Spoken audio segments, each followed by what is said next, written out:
Washington Post reporter Jason Rezaian had been living in Tehran for 5 years when the Iranian government arrested him back in 2014. His detention prompted a 544-day effort to free the Iranian-American, which was tracked by CBS News and other news organizations. The Washington Post says one of its reporters working in Iran is apparently being detained. For 9 months, Jason has been imprisoned in Tehran for nothing more than writing about the hopes and the fears of the Iranian people. Iran hasn't produced any evidence against Jason Rezaian, and many people both here and in the U.S. think that he's simply a pawn of hardliners who want to derail the nuclear talks and destroy any chance of better relations with America. He's very tired.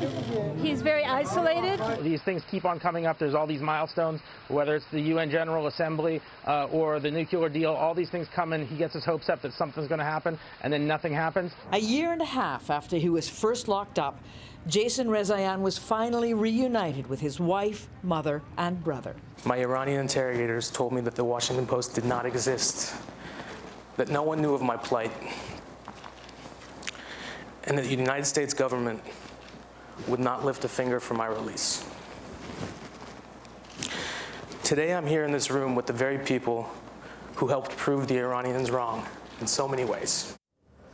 Rezaian writes about his experience in his new memoir. It's called simply Prisoner. We welcome you, Jason Rezaian, to the table. Thanks so much for having me on. Can I just say about your book, it's riveting because you really do take us behind the scenes, and I want people to really get a sense of what you went through. You and your wife, Yegi, who's here in the green room, you're going down the elevator, the door's open, there's a guy standing there with a gun. And before you know it, you're accused of having an affair with the Polish ambassador's wife, that your marriage is a CIA plot, and that the whole thing's, and that you're doing something with avocados. It just blew me away, because I never think about avocados and nefarious in the same sentence. You shouldn't. Go, Jason. You know, I think that... amazing story. Thank you.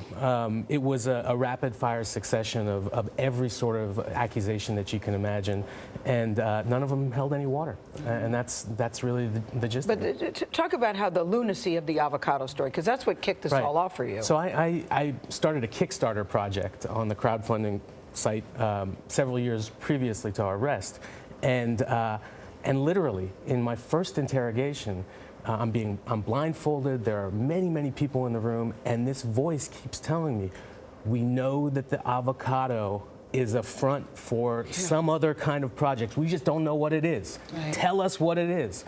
And I'm, you know, at that point, I'm a few minutes into this ordeal. I'm still laughing, thinking to myself, it can't be about this. Why do you believe that you were arrested and jailed and held for so many days in solitary confinement? It took me some time to really understand this, but I think it had a lot more to do with the fact that I was an American working for an American news organization during a time of very sensitive negotiations between Iran and world powers. There were forces inside the Iranian regime that didn't want to see those negotiations come to a conclusion. And so they were doing everything they could to throw rocks at it. And I was one of those victims. Right. Were you concerned about your safety, though, going in? I mean, we should note you are an expert. Your father is from Iran. Your mother's American. You speak the language. You were the bureau chief there. Were you concerned of this scenario taking place? Look, over the years, I've been working in Iran with full permission. You know, Iran's the sort of country where you can't go and report from if you don't have state permission. I'd been working there for 5 years. Literally, the day that we were arrested, July 22nd, 2014, my wife and I, she's also a journalist, had our accreditations extended for another year on top of what we had. So, you know, at various points in those 5 years that I worked there, yes, I was concerned about things that were going on in the streets and around us, but I had gotten to that point where I'd been living in this society for so long, knew the rules, played by the rules, and this still happened to us. It's amazing to have you here and watch you talking. So that's just a blessing. But Viktor Frankl, the famous writer about the concentration camp, said, "He who has a why to live can bear almost any how." Yep. So what was the why for you during Well, first and foremost, you know, being reunited with my wife. You know, we had the good fortune of her being in Iran as well. And after several months and the raising of awareness around my case, I was given the opportunity to see her from time to time. And she was, you know, real fuel of that hope, you know, and she was the one that was telling me, hey, you're never going to plead guilty. You didn't do anything wrong. We're going to get out of this. And, you know, I think we supported each other through a really tough process. And knowing that the rest of the world was really behind us helped immeasurably. Thank goodness for your brother. Thank goodness for your brother and your mom. He was really the true champion.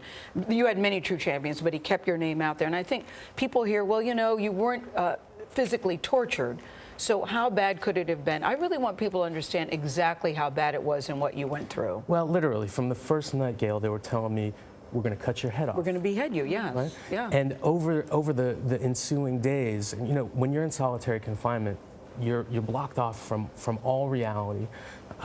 They were telling me that it had been already reported that we died in a car accident, that nobody cares, that the story has already blown over. There is no story. It wasn't until many weeks later that I realized, well, actually, there are people doing a great deal to raise the awareness around our plight, and also probably behind the scenes a lot going on as well. I couldn't know what those things were. But when it was over, Jason, you hugged your interrogator. I was surprised at that. Look, maintaining your humanity, Gayle, is the most important thing you can do in life. And if you let go of that, what else do you have? What is your message to the families of the at least 6 Americans who are either missing or still detained in Iran right now? Well, you know, my message to them is that my great hope is that they'll be reunited with their loved ones.